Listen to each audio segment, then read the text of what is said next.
बुया stick भी हो जाती है और मैं हीरोइक के 2 स्टार पे पहुंच जाता हूँ। और यहाँ तक देखने में आपको लग रहा होगा कि जोन पुशर्स की वजह से रैंक पुश करना तो मेरे लिए बहुत ज्यादा आसान हो रहा है, लेकिन ऐसा नहीं है क्योंकि हर एक मैच एक जैसा नहीं जाता है। इस मैच में ना मेरे को उतरते P90 मिलती है, हमारे सामने ना एक पूरी स्क्वाड होती है जिनको मैं P90 से स्कोप ऑन करके ना काफी सारा डैमेज देने लग रहा था और फिर एक एनिमी को ना मैं डाउन भी कर देता हूँ। एंड आगे की तरफ अफनान रश करने जा रहा था तो मैं उसको यहाँ पर कवर देने तो जाता हूँ, लेकिन साइड में एकदम वो डाउन हो जाता है। और जब मैं उसको बचाने की कोशिश करता हूँ तो ग्लू वॉल के ऊपर स्काइलर आ जाता है और मेरे सामने ही 2 बंदे होते हैं जिनमें से एक को मैं डाउन तो करता हूँ। एंड मरने के बाद जब मैं नोटिस करता हूँ तो यहाँ पर हमारा जोन पुशर मर चुका होता है और मेरे टीममेट्स यहाँ पर पहले से ही फाइट ले रहे होते हैं और वो भी यहाँ पर मर जाते हैं और हमारा फिर से एक और मैच बेकार चला जाता है। एंड किसी मैच को बुया करना जोन पुशर्स के ऊपर डिपेंड नहीं करता है बल्कि उसके टीममेट्स के ऊपर डिपेंड करता है, क्योंकि आखिरी जोन में इतने सारे एनिमीज होते हैं कि कोई ना कोई जोन पुशर की गाड़ी तोड़ ही देता है और फिर उसको भी मार देता है। एंड फिर बुया करवाना होता है उसके बाकी के 3 टीममेट्स को। और बिल्कुल ऐसी ही सिचुएशन में अभी हम लोग भी यहाँ पर फंसे हुए थे।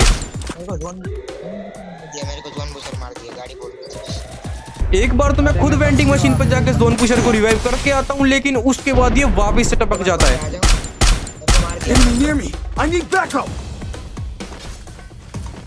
और अब इस मैच को हम तीनों को बुया करवाना था। मैं इन लोगों को गाड़ी लेकर इस घर के अंदर लेके आता हूँ, मगर पहले से ही ऊपर एनिमीज चढ़े हुए होते हैं और खिड़कियों में से हमको इतना ज्यादा डैमेज लग रहा था कि यहाँ पर मैं डाउन हो जाता और साथ में नीरो वगैरह भी आने लग रहे थे। इस टाइम हम लोग काफी पैनिक सिचुएशन में फंस गए थे, इसलिए हम लोग जल्दी से घर के बाहर आ जाते हैं। और बाहर आते ही मेरे को सामने एक एनिमी दिख जाता है जिसको मैं आराम से यहाँ पर ACT से डैमेज देके डाउन कर देता हूँ। और पीछे से यहाँ पर जोन भी आने लगा था तो मेरे पास यहाँ पर लॉन्च पैड होता है जिसको लगाकर हम लोग इधर की तरफ आ जाते हैं और सामने वाले घर में अभी कोई एनिमी नहीं था तो फटाफट से हम लोग इस घर के ऊपर आके इसको होल्ड कर लेते हैं। और इस टाइम मेरे को टैक्टिकल मार्केट काफी ज्यादा हेल्प करती है। मैं अपने टीममेट्स को एमओ वगैरह भी दे देता हूँ और नीचे से ना हमारे ऊपर एक पूरी स्क्वाड रश कर रही थी जो कि रश करने से पहले हमारे ऊपर थ्रोएबल्स फेंकती है और इन्होंने हमारे ऊपर इतना गंदा प्रेशर बना दिया था कि हम कहीं हिल भी नहीं पा रहे थे। जैसे ही थोड़े नेड वगैरह आने बंद होते हैं मेरे को नीचे एक एनिमी दिखता है जिसको मैं थॉमसन से हेडशॉट मार के डाउन कर देता हूँ और उतने में ही मेरे टीममेट आगे रश कर देते तो मैं नीचे जाता हूँ एंड सामने मेरे को एक एनिमी दिख जाता है जो कि मेरे ऊपर सीधा रश कर रहा होता है। तो यहाँ पर मैं तासो मार के आगे जाता हूँ और इस एनिमी को यहाँ पर बड़े आराम से डाउन कर लेता हूँ और फिर जल्दी से मैं अपने सारे डाउन वाले एनिमीज को फिनिश करके ऊपर की तरफ आ जाता हूँ अपने टीममेट्स को रिवाइव करने के लिए। एंड जब मैं इनको रिवाइव कर रहा होता हूँ तो आखिरी वाला एनिमी मेरे को रिवाइव करने से रोकने की कोशिश कर रहा होता है, लेकिन भाई यहाँ पर मैं रिवाइव भी करता हूँ, साथ में ग्लू वॉल तोड़ के इसकी पेटी भी बना देता हूँ। एंड फाइनली भाई ये मैच हमारा बुया हो जाता है और भाई मैं आपको बता नहीं सकता इस मैच को बुया करके ना मैं बहुत ज्यादा खुश हो चुका था। सच में इतना ज्यादा ये हार्ड जा रहा था मैच। एक टाइम पे मेरे को लगा हम लोग बुया नहीं कर पाएंगे, लेकिन एट दी एंड हमारा बुया हो ही जाता है। एंड अभी के टाइम पे भाई BR रैंक के मैचेस ना ऐसे हो चुके हैं जैसे कि हम लोग कोई टूर्नामेंट खेल रहे हो। इसी